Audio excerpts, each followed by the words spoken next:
I'm Watch Eric and you are tuned in to my new YouTube channel. Don't forget to subscribe. On this video, I'm going to be reviewing the Patek Philippe 5164 Aquanaut. So it's been quite some time since I've gone over this watch, and a lot of things have changed in the market and also with my opinion with this model. But now that I have one on, I have a couple different things that I like to share with you.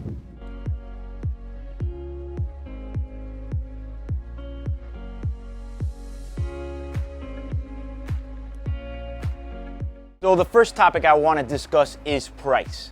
I remember when the 5167, which I call the little brother of this model, mostly due to the fact that it's thinner, more basic, and has no complication, used to go for around $18,000 in the pre-owned market.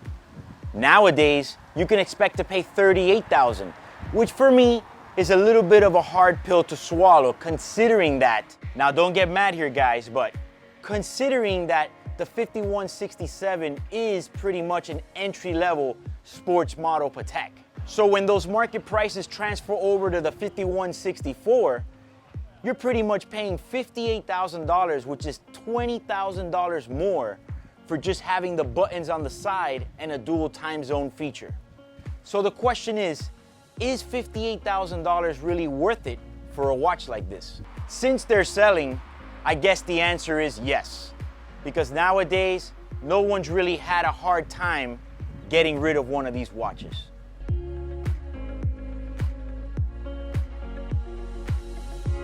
So let's talk about the look of this watch. Right off the bat, I favor the 5164 over the 5167, mostly because the watch is a little bit thicker and it's got those buttons on the sides. Nowadays, the trends have been changing dramatically, and it's almost like I feel that some watches might be a little bit too big. Believe it or not, that's the way it goes. I tried on a Yachtmaster 2 yesterday and I almost felt like it was big for me. But I think it's mostly because I've been wearing a lot smaller watches lately, and that's what ends up happening. But the good thing about this model is that it adds a little bit of thickness, and that appears to make the watch just a little bit more bigger, if you understand what I'm saying.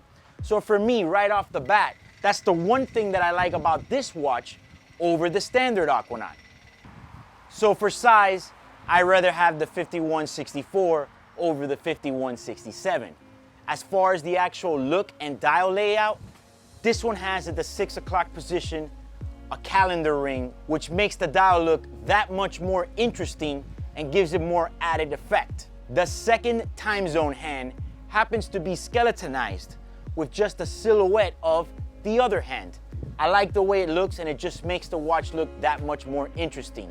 It's got an indicator on both sides of that calendar ring that indicates which one is home and which one's away.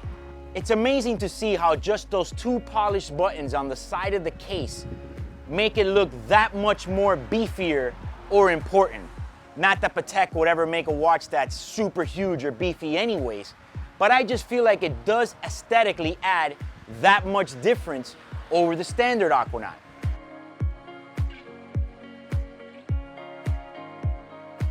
So when it comes to the function, I want to say that this model, I think, is one of the easiest watches ever to actuate the second time zone.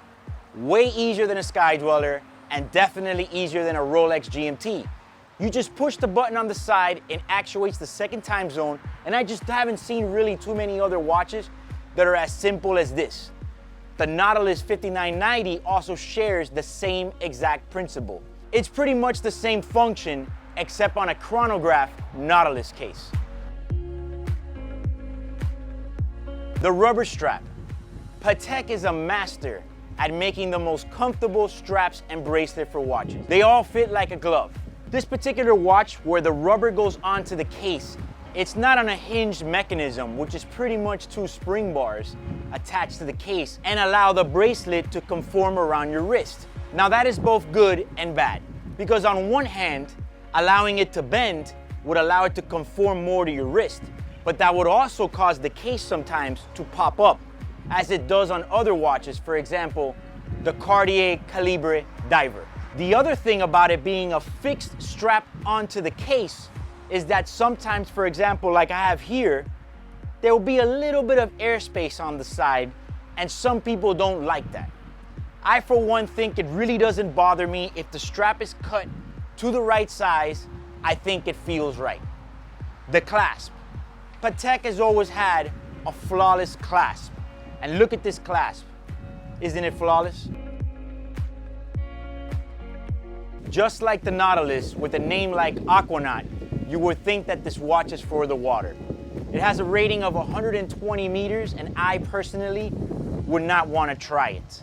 These buttons on the side just seem very flimsy, almost as if you can just be doing anything in the water, bend back, push that button, and breach the watertight integrity of the case.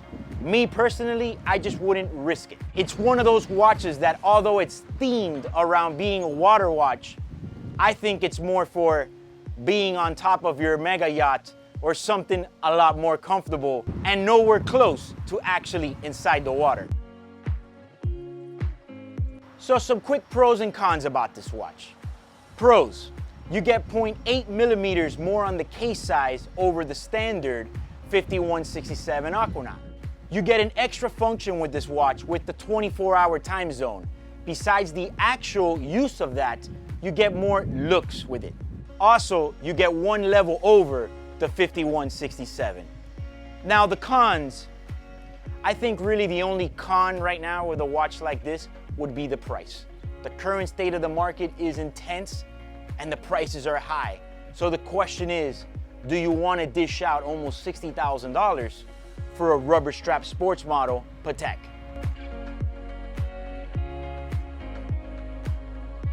So my conclusion of this watch is as follows. Now, I don't want any of you guys at home that have both a stainless steel or a rose gold 5167 to be upset, because by all means, that is a badass watch and demands its respect. But I feel that the 5164 is just so much better than it that I'm not even sure that nowadays I'm even too fond of the standard Aquanaut. Not that it's not a great watch, because it is a great watch, but it's just that I find it so simple and almost like entry level of Patek sports models.